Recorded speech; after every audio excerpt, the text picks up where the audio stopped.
there once lived a young woman named Cinderella, whose natural birth mother had died when Cinderella was but a child.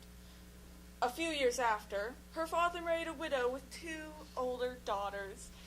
Cinderella's mother of step treated her very cruelly, and her sisters of step made her work very hard, as if she were their own personal, unpaid laborer. One day, an invitation arrived at their house. The prince was celebrating his exploitation of the dispossessed and marginalized peasantry by throwing a fancy dress ball. Cinderella's sisters of step began to plan the expensive clothes they would use to alter and enslave their natural body images to emulate an unrealistic standard of feminine beauty. It was especially unrealistic in their case, as they were differently visaged enough to stop a clock. In today's society, old formalities such as hoop skirts and corsets are far and few. Yet both men and women are still expected to conform to an overall societal view of masculinity or femininity. James Finn Garner explores this issue in his politically correct Cinderella. When the day of the ball arrived, her mother and sisters of step left Cinderella to her housework. Cinderella was sad, but she contented herself with her Joni Mitchell records. Suddenly, there was a great flash of light, and in front of Cinderella stood a man in loose-fitting all-cotton clothing and wearing a wide-brimmed hat. "Hey, Cinderella, I am your fairy god person, or individual deity proxy, if you prefer. So, you want to go to the ball, eh, and bind yourself to the male concept of beauty, squeeze into some tight-fitting dress that will cut off your circulation, jam your feet into high-heeled shoes that will alter your bone structure, paint your face with chemicals and makeup that have been tested on non-human animals." "Oh yes, definitely," she said. With his magic, her fairy god person enveloped her in a beautiful light and whisked her away to the palace. Many, many carriages were lined up at the palace that night. Apparently, no one had thought of carpooling. Soon, in a heavy, gilded carriage, painfully pulled by a team of horse slaves, Cinderella arrived. She was dressed in a clinging gown woven of silk, stolen from unsuspecting silkworms. Her hair was festooned with pearls, plundered from defenseless, hard-working oysters. And on her feet, dangerous though it may seem, she wore slippers of finely cut crystal. Every head in the ballroom turned as Cinderella entered. The men stared at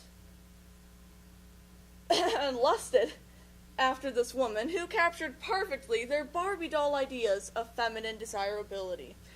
The women, trained at an early age to despise their own bodies, looked at Cinderella with envy and spite.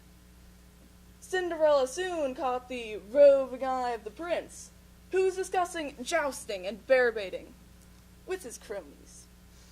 "Here," he thought, "is a woman that I can make my wife and impregnate with the progeny of our perfect genes, and thus make myself the envy of every other prince for miles around. And she's blonde, too." The prince began to cross the ballroom towards his intended prey. So did every other male who was younger than 70 and not serving drinks. Cinderella was proud of the commotion she was causing. She walked with her head held high and carried herself as a woman of eminent social standing.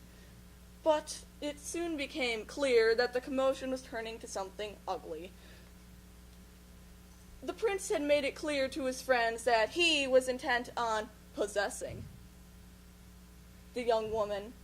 But the prince's resoluteness angered his pals, for they too lusted after her and wanted to own her.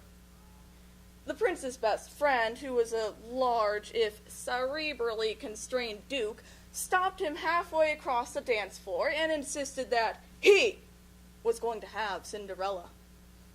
The prince's response was a swift kick to the groin, which left the duke temporarily inactive. But the prince was quickly seized by other sex-crazed males and disappeared under a pile of human animals. To the other women, it seemed that Cinderella was the cause of all the trouble, so they encircled her and began to display very unsisterly hostility. She tried to escape, but her impractical glass slippers made it nearly impossible. The noise grew so loud that no one heard the clock tower chime midnight. And when the bell rang the 12th time, Cinderella's beautiful gown and slippers disappeared, and she was once again dressed in her peasant's rags. Freed from the confinements of her gown and slippers, Cinderella sighed, stretched, and scratched her ribs. She smiled, closed her eyes, and said, "Kill me now if you want, sisters, but at least I'll die in comfort." The women around her again grew envious, but this time they took a different approach. Instead of exacting vengeance on Cinderella, they stripped off their bodices, corsets, shoes, and every other confining garment. They danced and jumped and screeched to sheer joy, comfortable at last in their shifts and bare feet. Had the men looked up from their macho dance of destruction, they would have seen many desirable women dressed as if for the boudoir. Yet they never ceased pounding, punching, kicking, or clawing each other, until, to the last man, they were dead. The women clucked their tongues, but felt no remorse. The palace and realm were theirs now, and as their first official act, they set up a clothing co-op that produced only comfortable, practical clothes for women.